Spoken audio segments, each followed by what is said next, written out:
బాబాయ్ వాళ్ళు చచ్చిపోయిన అనుకుని పోయినట మొత్తం చచ్చిన నీళ్ళు పోయినాకు దీనికి ఎందుకు పన్న వాళ్ళ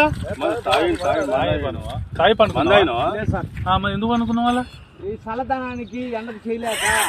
కన్నీకి ఓడిపోయి వచ్చిన గెలవలేక ఏం చేసావు 10 రోజుల నుంచి గణేట్ చేత నాతో గట్టించి నా కష్టం దోచుకొని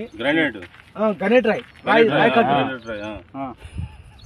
నాకు అంటే డబ్బులు ఇచ్చారు కానీ క్షమ పొద్దున 7 నుంచి సాయంత్రం 7 దాకా ఇవి చేస్తారు సార్ 12 గంటలు ఇబ్బంది అవుతుంది నీకోసం మంజీ రైడ్ పోలీసు వాళ్ళు వచ్చిండు నువ్వు చనిపోయినా అని కంప్లైంట్ చేస్తే పోలీసు వాళ్ళు వచ్చింది నీకోసం ఏడు చేస్తావు పని నువ్వు కాజీపేటలో సార్ ఎవరి